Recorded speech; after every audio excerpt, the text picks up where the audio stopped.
இழிவா பேசுறாங்க இல்லையா, அவ மனசு வேதனைப்படுத்துற மாதிரி பேசுறாங்க இல்லையா, அப்படிப்பட்டவங்களுடைய வாயை அடைக்கணும் அப்படின்றதுக்காக அவ என்ன பண்றா, அப்படி ஜெபிக்கிறா. அவளுக்கு அவளுக்கு பிள்ளை இல்லை அப்படின்ற குறைய விட அந்த வேதனையை காட்டிலும் அவளை சுற்றி இருக்கிறவங்க அவளை குறித்து பேசுற வேதனை தான் அவளுக்கு அதிகமா இருக்கு. அந்த மனசு வலி தான் அவளுக்கு அதிகமா இருக்கு. பாருங்க, ஒருத்தருடைய பேச்சு மற்றவங்களுக்கு எவ்வளவு வலியை தருதுன்ட்டு. யாராலையும் ஆறுதலே சொல்ல முடியாத அளவுக்கு அவங்களுக்கு வேதனையை தருது.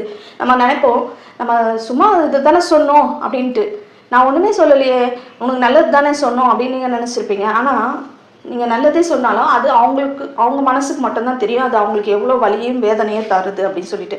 அதனால இவளுக்கு பிள்ளை இல்லை அப்படின்ற கவலையை காட்டிலும் அவளை சுற்றி இருக்கிறவங்க அவளை குறித்து பேசுற அந்த பேச்சுக்கள் அவளுக்கு மனவேதனையை அதிகரிக்குது. அதனாலயாவது எனக்கு ஒரு பிள்ளை வேணும் அப்படின்றது போலதான், எனக்கு ஒரு ஆண் பிள்ளையை கொடுத்தால் நான் என்ன பண்ணுவேன், அதை கர்த்தருக்கே திரும்ப கொடுப்பேன். எனக்கு ஒரு பிள்ளையை கொடுங்கப்பா, அதை நான் உமக்கே திரும்ப கொடுத்துட்றேன். எனக்கு